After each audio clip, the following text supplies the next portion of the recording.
صلو علی الحبیب صلی اللہ علی محمد صلی اللہ علیہ وآلہ وسلم۔ اللہ پاک کے آخری نبی رسول ہاشمی صلی اللہ علیہ وآلہ وسلم کا فرمان عالی شان ہے، اذا نسیتم شیئا فصلوا علی تذکروہ انشاء اللہ تعالی۔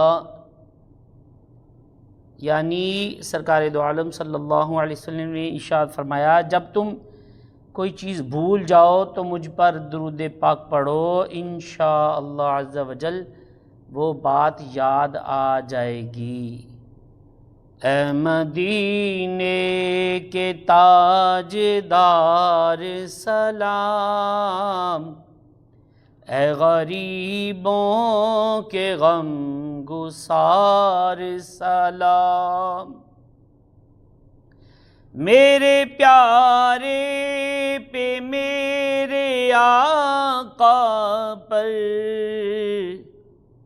میری جانب سے لاکھ بار سلام، وہ سلامت رہا قیامت میں، پڑھ لیے جس نے دل سے چار سلام۔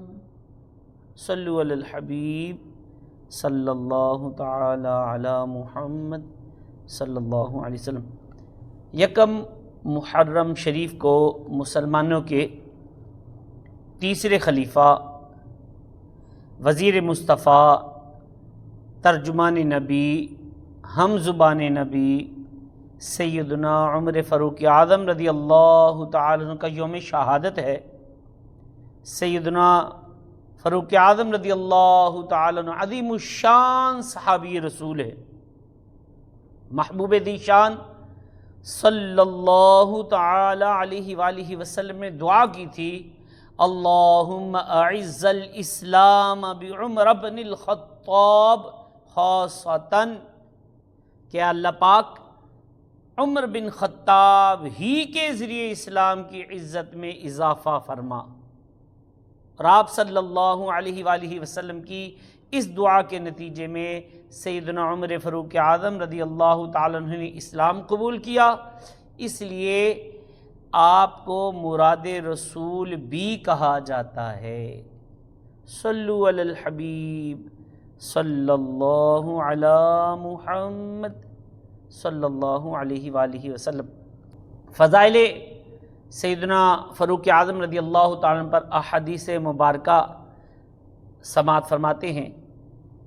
سرکار دو عالم نور مجسم شاہ بنی آدم صلی اللہ علیہ وآلہ وسلم نے ارشاد فرمایا، ما طلعت الشمس علی رجل خیر من عمر، یعنی سیدنا عمر رضی اللہ تعالیٰ عنہ سے بہتر کسی آدمی پر سورج طلوع نہیں ہوا۔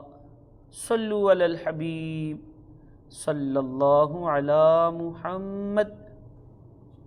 ایک حدیث پاک میں ہے کہ سرکار دو عالم صلی اللہ علیہ وسلم نے ارشاد فرمایا، عمر سراج اہل الجنہ، اللہ اکبر، فرمایا عمر اہل جنت کے چراغ ہیں، اللہ اکبر۔ مزید ارشاد فرمایا، ھذا رجل لا يحب الباطل، فرمایا عمر وہ شخص ہے جو باطل کو پسند نہیں کرتا، اللہ اکبر اللہ اکبر۔ ایک بہت ہی پیاری روایت ہے کہ رسول کریم صلی اللہ علیہ وآلہ وسلم نے ارشاد فرمایا، اللہ کی رضا عمر کی رضا ہے اور عمر کی رضا اللہ پاک کی رضا ہے۔